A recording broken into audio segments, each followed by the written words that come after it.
Thurmond? Waldron? Aye. Waldron, aye. 6 to 1. If it stands at 6 to 1, we've got, let me see, 11 members missing. So we'll see what happens here. Thank you. Thank you. You have another bill. Okay. Thank you. Okay, we will be as brief as we can.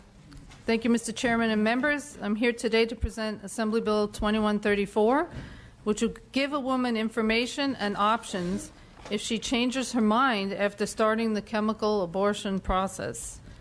This bill is not about pro-life or pro-choice debates. In fact, it ensures that a woman can make reproductive choices based on all the available information.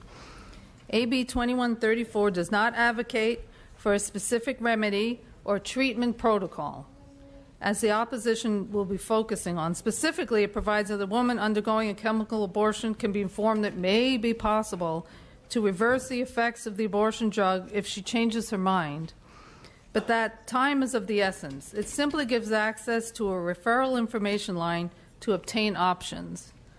The APR hotline can direct women where to obtain further information and assistance in locating a medical professional who can help.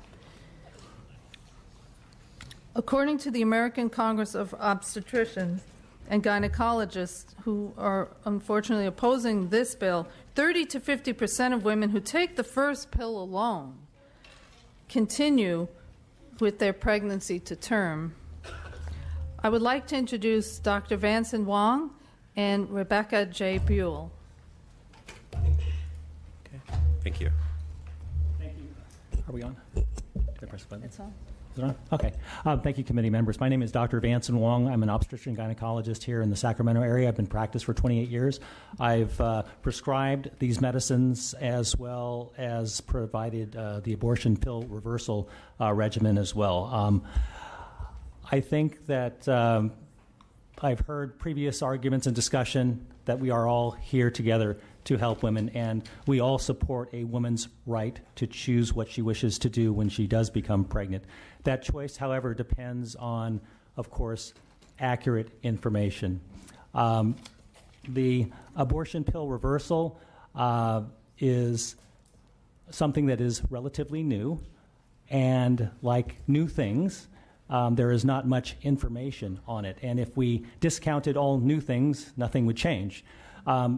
The issue of not having studies to show that the abortion pill reversal works is a shallow one, it seems to me, because there's no evidence to show that it doesn't work.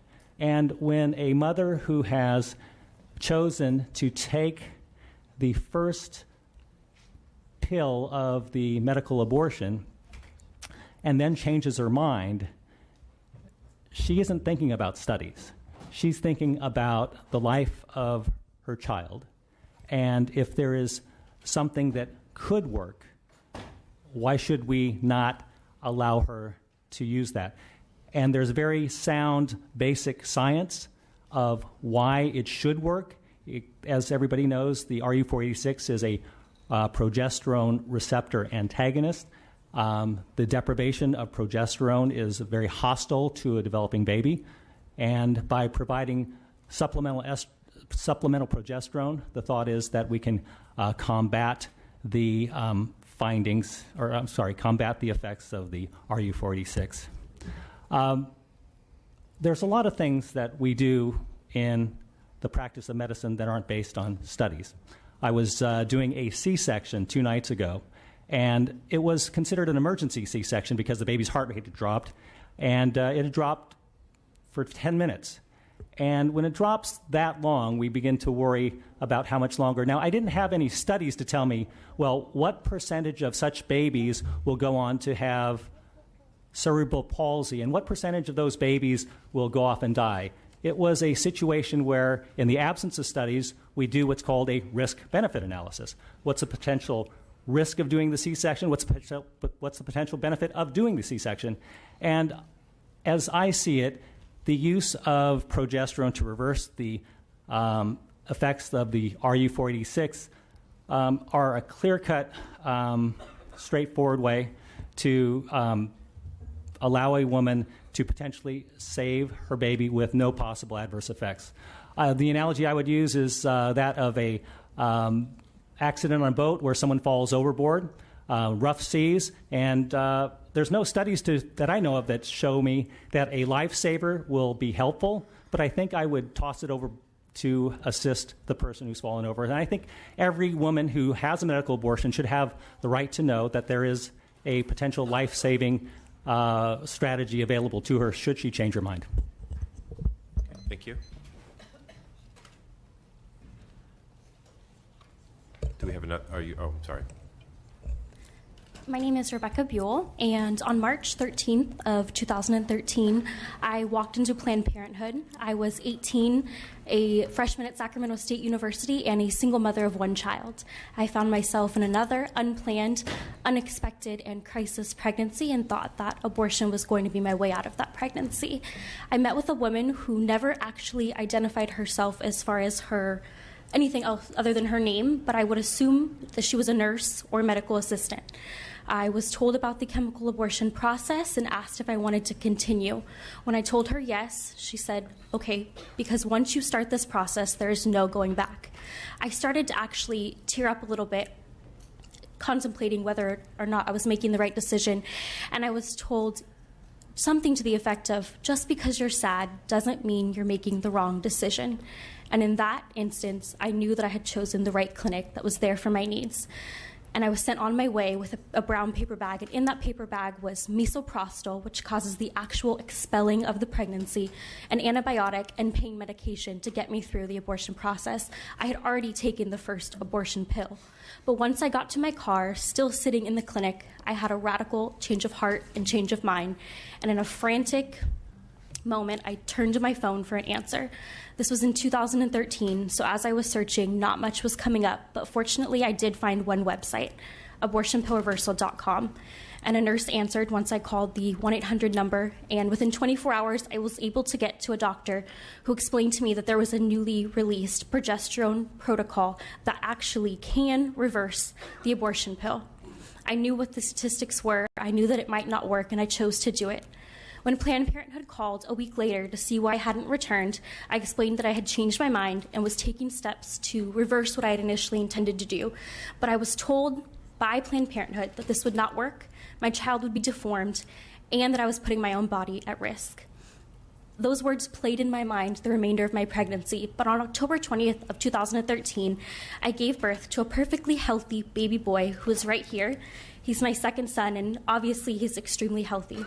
My greatest wish and my biggest hope is that women will have the choice and resources available should they choose to change their mind just as I did. Thank you. Thank you. Others in support of the bill? Just your name and organization, please. Yes. My name is Patricia Del Marmo, and I'm the Northern California Area Director for Concerned Women for America, which has a membership of over 500,000 nationwide and over 20,000 in California. We strongly support this bill. Thank you. Thank you. I'm Ralph Merletti from St. Rose Parish, South Sacramento, and I strongly support this bill. Thank you. I'm Julia Brosterhouse. I'm the nurse manager at Sierra Pregnancy and Health, and I strongly support this bill. Thank you. Anyone else? Those in opposition? Anyone in opposition? Please come forward. Thanks. Do you want to set the table, or do you Yeah, want to? whatever your pleasure. Okay. Right. Yeah. Can we make some? Yeah, just. Yeah, if we could make room for them, that would be great. Thank you.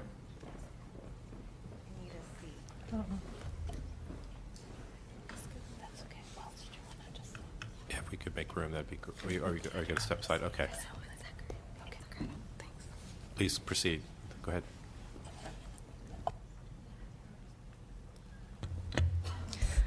Hi, I'm Dr. Melissa Chen. I'm a family planning specialist in the Department of Obstetrics and Gynecology at University of California, Davis. And I'm here in strong opposition of AB 2134 for two reasons.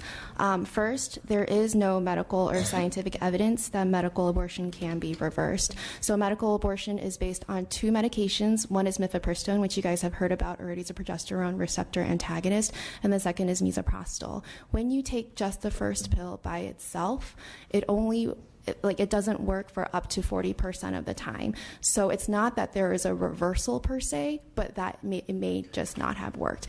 So by giving medication like progesterone, granted by itself, it may not seem like a very risky thing, but you're putting women potentially through these experimental procedures in the hope potentially that it would work. And then second, saying that medical abortion can be reversed can actually be harmful, and encouraging women who may be unsure of their decision to take mifepristone because that they could change their mind and use some sort of protocol to reverse that decision. So as a physician, I don't prescribe medications for medical abortion unless the woman is sure of her decision. So given the lack of medical and scientific evidence and the potential harm for this bill, on behalf of the American Congress of Obstetricians and Gynecologists, District 9, I urge the committee to vote no on AB 2134. Thank you. Christina Romero, Planned Parenthood Affiliates of California. We're in strong opposition, just echoing the comments that are going to be made by ACOG and the doctor.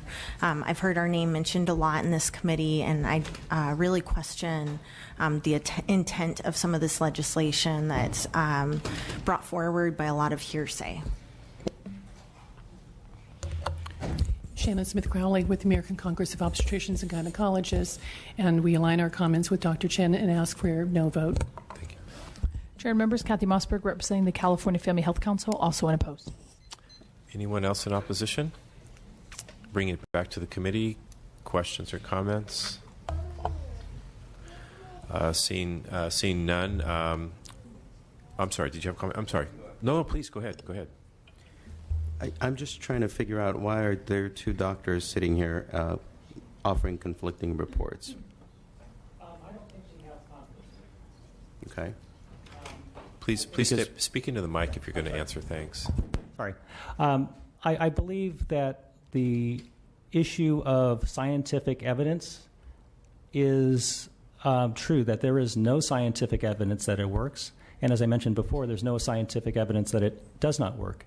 It offers the potential to do so, and until studies are done, we won't have that information, but babies' lives are at risk. So, yes, sir. So, but we don't have enough studies also to demonstrate if there are potential side effects. That is a good point, and that's where I would disagree with the doctor at the end of the table. The way to reverse the progesterone the way to reverse the RU486 is to administer the hormone progesterone. And most of us in obstetrics and gynecology know, number one, progesterone is used in common scenarios in pregnancy, whether it be recurrent miscarriage. Women who have in vitro fertilization are often given progesterone up until the first trimester, as well as for the prevention of preterm labor. There's a vast wealth of experience with the use of progesterone during pregnancy, and there have been no reported problems with its use. Do a follow-up? Please. If I may comment, Dr. Chen's position reflects the position of the professional organization. ACOG has practice committees that looks at all of the data, and that is their official position, is that there's no scientific or medical evidence, and when you're looking at a state-sanctioned notice, that's of concern. But again, we are representing the professional society. Thank you. If you don't mind, I actually would rather the doctor respond. So in general, progesterone is used in pregnancy, and in general, it is safe. In this situation, however, per protocol is experimental, and the evidence that comes up is based on 6 cases of women who were tried this experimental procedure on. I feel like there's a lot of issues with that. There's small side effects potentially like injection site, infection or pain or things like that. Some other more systemic side effects from progesterone could include cardiovascular, endocrine changes, depression, jaundice, hypertension, things like that. Nothing is entirely benign. The risk is generally low, but nothing is zero. So that. Okay. Other questions, comments? Okay. Would you like to close? Thank you, Mr. Chair. I heard about this option last fall, and I was amazed, to even hear about it. So when I realized, this is something that should be discussed, obviously we have differences of opinion, but I felt that getting the awareness about the potentials is important, even if the bill, doesn't go forward. But I would strongly advocate for it because this particular bill does not advocate for any specific remedy or treatment protocol in an effort to save the life of an unborn child if a chemical abortion has been started, but it gives access to referral information. Maybe it's just not taking the second pill. I didn't know anything about that before. And being monitored, we debated what the sign should say. We were open to, looking at that. Having, refer to your doctor. Ask your doctor about it. Just the case that maybe there's a chance if a woman changes her mind, it could be devastating. So that we wanted to make sure that all the information was available. And that was really the reason behind it, and it makes the information about this relevant to women, so they can at least try to achieve their choice. Okay. Thank you. Appreciate the spirit in which this is brought forward. Personally, I can't support the bill today. The science of why it should work just isn't good enough for me. I want science that shows that it does work. In a reasonable clinical trial, and I also have concerns about potential harmful effects to the mother as well. So, not that I'm against what you're advocating for. I'm not, but I don't want to hang that on science that doesn't exist at this point. So, so I do believe the science is important.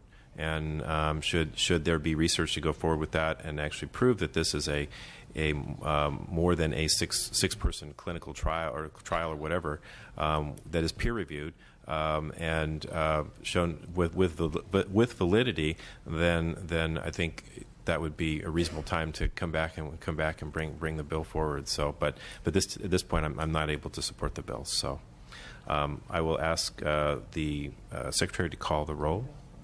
Oh, do we have a motion? I'm sorry, I can't do that. So now we have a motion and a second. My apologies. It's getting late. I'm losing my track of protocol here. So now we have a motion and a second. Madam Secretary. Wood. No. Wood, no. Mainshine. Bonilla.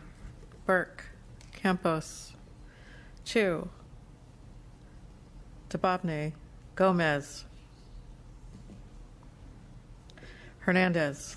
Lackey. Aye. Lackey, aye. Nazarian. Nazarian not voting. Olson. Aye.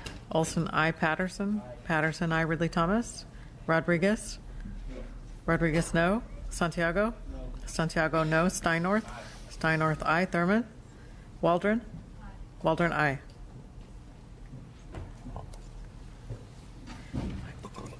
So it's in 5-3 at this point. So that means we have 11 members that are floating around somewhere in the ether. So we'll leave the roll open for you. Thank you, Mr. Chair, and I request reconsideration if either one of these bills fails. Fair enough. Thank you. Mr. Steinnorth.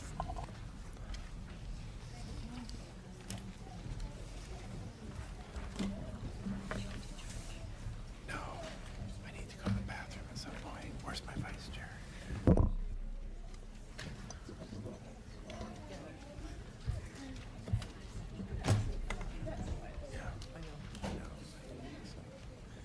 Mr. Rodriguez, we'll have you come next, okay?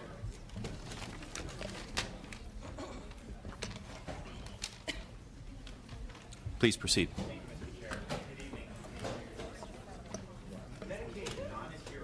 He's going to. Studies have shown that 30 to 50% of people with prescriptions for chronic illnesses do not take their medications as prescribed. One of the major problems with medication adherence is that for some people with multiple prescriptions, the refill schedule often has different dates for different medications, resulting in multiple trips to the pharmacy, causing patient frustration and failure to refill medications on time. AB 2050 is a simple, cost-free solution to help address medication non-adherence and will bring convenience to patients. Prescription refill synchronization allows pharmacists to evaluate a patient's adherence while making any necessary adjustments to their regimen. Pharmacists can review the patient's medications and synchronize them for pickup on one single day each month. This is critical for patients with chronic conditions, seniors, the disabled, or those who lack access to transportation. This bill will require all health plans to establish a policy for synchronization so that pharmacists have a streamlined process in place to implement this practice. Refill synchronization is already required under Medicare Part D. We have a motion and a second. I respectfully ask for your aye vote. I do have a few witnesses. I am joined by Megan Maddox with the California Pharmacists Association, as well as Dr. Veronica Bandy, and here to testify, and with your indulgence, they've waited a very long time, right. So we'll give them some time. Good evening. I will certainly be brief and have no issue with that. All I ask for you today is for your support on AB 2050. Thank you so much. Hi, I'm Veronica Bandy, a pharmacist, state of California. As a matter of patient care for your constituents and the patients we serve here in the state, I ask for your aye vote. Thank you. Any further witnesses in support? Name and organization only, please. Jerry Jeffy, representing the California Chronic Care Coalition, in support of the bill. Thank you. Any other witnesses in support? Seeing none. Witnesses in opposition? Seeing none.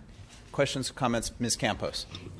I wanted to just publicly say that I think this is a very good bill, and I'd like to be considered as a co-author. Thank you very much. I accept that.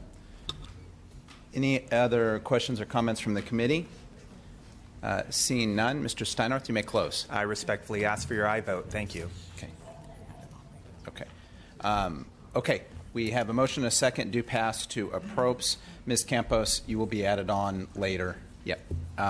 Okay. I'd ask the clerk to please call the roll. Wood? Mainshine?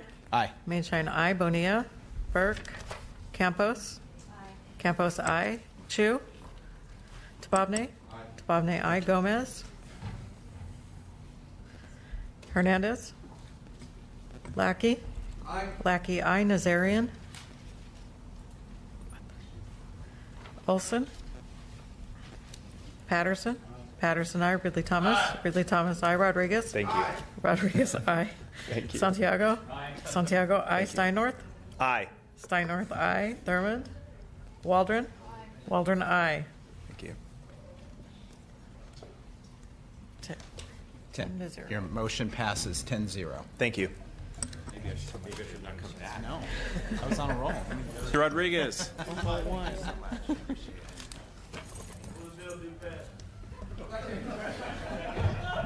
I respect that for I vote. On deck is Mr. Tababne.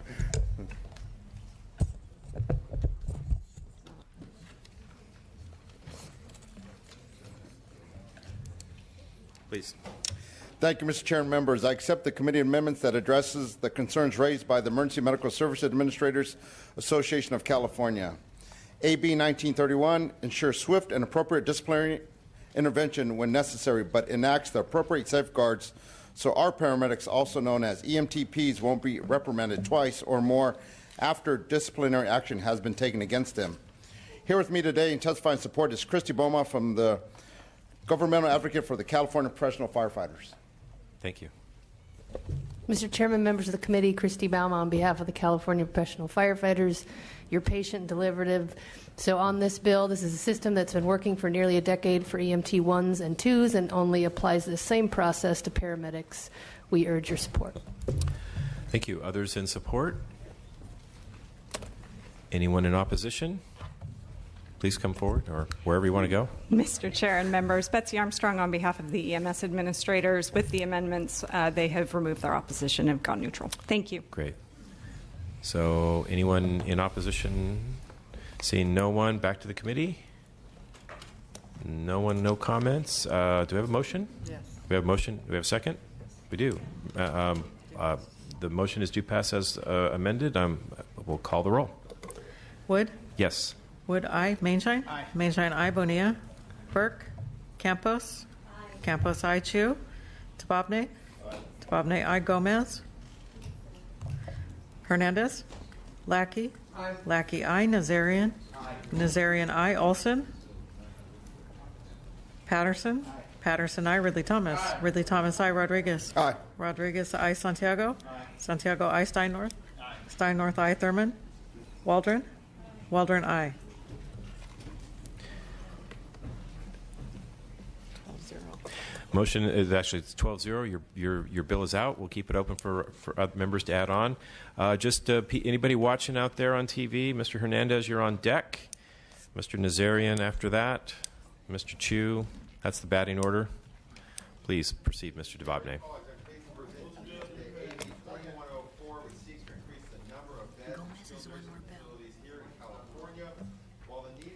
Nursing facilities continues to expand. We have not seen an increase in bed capacity or any new buildings in over a decade. And the vast majority of our skilled nursing facilities require much needed improvements from their 1960s and 1970s construction. This bill appropriately expands the California Health Facilities Financing Authority Act and the California Healthy Facility Construction Loan Insurance Fund to include skilled nursing facilities who are serving the great public need and a benefit to many of our communities by providing care to Medi-Cal patients. I have with me today for questions only Jennifer Snyder, representing the California Association of Health Facilities, and Corey Wright, an administrator and part owner of a skilled nursing facility in Lodi. I respectfully ask for your aye vote. Jennifer Snyder on behalf of the California Association of Health Facilities. We are the sponsor of the legislation, and we really appreciate the Assembly members' interest in working with us on this important issue. We're also very thankful to the committee for working with us on amendments, and I do believe that we're comfortable moving forward with those amendments today. I have with me today Corey Wright, who is the administrator at Vienna Nursing and Rehabilitation Center. He is a prime example of somebody who will be able to take advantage of this loan program. High percentage of Medi-Cal patients in his building, individual owner, and just does not have the resources and the expense to be able to take advantage of the program. So I'm going to let Corey say a few words and we'll go forward. Thank you. Mr. Chairman, committee members, thank you for this opportunity. I invite you to come see my building in Lodi. We put a lot of money back into our building. We were built originally in 1962, so it's an old infrastructure. We're kind of we have the footprint that we're set with when it was originally built. But this gives us an opportunity to have some funding that would be available to us that normally would not, to expand and to renovate. We actually have some property to the east of my building that's an empty lot that would serve us very well into expansion for increasing our number of beds so that we can meet the need for these services going forward. So I encourage you, I can answer any of your questions, but I encourage you to vote yes on this bill. Thank you. Thank you very much. Is anybody in opposition to the bill? Okay.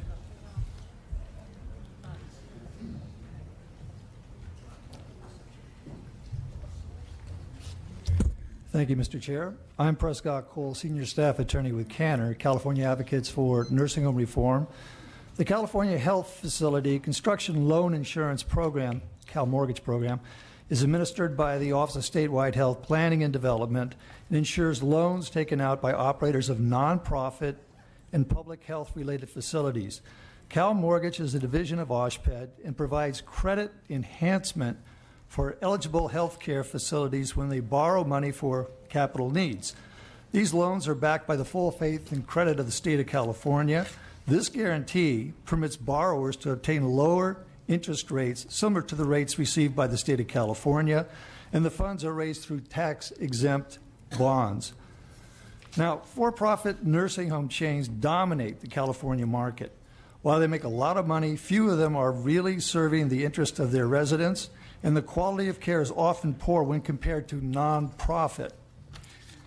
According to the proponents of 2014, the criteria for a for-profit corporation to gain access to these low-interest funds would be if 60% of its residents are Medi-Cal beneficiaries. There's no mechanism in this bill to deal with a for-profit corporation that receives funding, then stops taking any Medi-Cal beneficiaries. Today, facilities are finding it more profitable to keep their beds open for higher-paying Medicare and private pay residents. While everybody wants money, for-profit industry has other means of raising funds that they want. For instance, the for-profit corporations issue stock and create real estate investment trusts. These means of raising money are not available to the nonprofit and public entities. Allowing the for-profit industry to dip into the pool of available money has the potential of crowding out nonprofits and public health institutions from receiving funds. As the committee analysis points out, according to OSHPD, if for-profit SNFs become eligible for the program, this could eventually result in reducing capacity for other entities. The notion that demand for for-profit nursing homes will soon exceed supply is simply wrong. It is true that California population is aging, but this has been the case for over the last 25 years. And during the last 25 years, the for-profit nursing home occupancy levels have actually been flat or have actually gone down. When people need long-term care, they prefer alternatives to for-profit nursing homes. In conclusion, expanding the California Health Facility Construction Loan Insurance Program and the Cal Mortgage Program to include for-profit corporations does not fit into the mission of these two very important programs. The programs were set up for public and nonprofit health care, not for multi-million-dollar corporate entities. So Cantor would greatly appreciate it if we have a no vote on this. Thank you very much. Thank you. Is anyone else in opposition? So seeing no one, bring it back to the committee for questions or comments. Seeing none, would you like to close, Mr. DeBobner? I would just like to say I strongly disagree with the opposition today. We reached out to them. I never heard back from him. I will tell you very clearly the order of procedure that is going on with this bill, and I appreciate your amendments. The priority ranking follows. Skilled nursing facilities that serve above 95% of their patients as Medi-Cal patients get first priority. Skilled nursing facilities that construct new facilities or increase bed capacity would be next. And third, skilled nursing facilities with 65% Medi-Cal patients, but only after A and B. So first priority goes to skilled nursing facilities that take over 95% Medi-Cal patients. And with strong disagreement with the speaker in opposition, all of our communities are short beds in skilled nursing facilities. I don't know what state he's living in, but there's clearly a need for more beds in our communities of all sorts, nonprofit, for-profit. We need to do a better job to create beds, and this bill will do that. But you see that it's very clear where the priorities are, and that's for Medi-Cal patients to have access to new beds in these skilled nursing facilities. We shouldn't be mistaken by evidence on the other side that clearly points in a direction that's wrong. So I will respectfully ask your aye vote. Thank you, Mr. DeBobne. I'd like to thank you and the sponsor for working with the committee on this. I know this has been difficult. Historically, loan financing under CHFFA and loan guarantees under Cal Mortgage have been limited to public and nonprofit health institutions or political subdivisions such as cities and counties.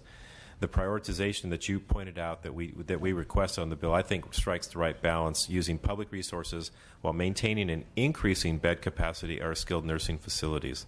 The reality is that beds aren't being made available. These homes are not being built, and what we can do at this point, I believe, will be to spur that on and provide, hopefully, more beds available for people who need that. So my recommendation is going to be to vote aye on this bill, and I'll ask the Madam Secretary to open the roll.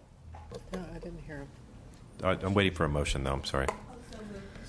Sorry, we're all a little, yeah. Okay, so now we have a motion and a second. Wood. Aye. Wood, aye. Mainshine. Aye. Mainshine, aye. Bonilla. Burke. Campos. Campos, aye. Chu. DeBobne. Aye. DeBobne, aye.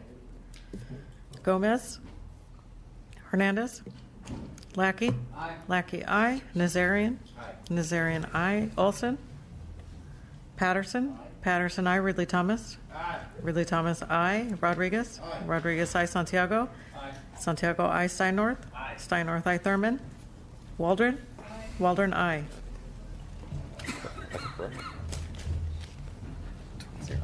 12-0. Your vote. Your bill's out, Mr. DeBobne. And we'll leave the roll open for members to add on. At this point, Mr. Nazarian, Mr. Hernandez is. We're waiting for. We'd hope to have you up next, and Mr. Chu. So if you're watching on TV, please come and see us.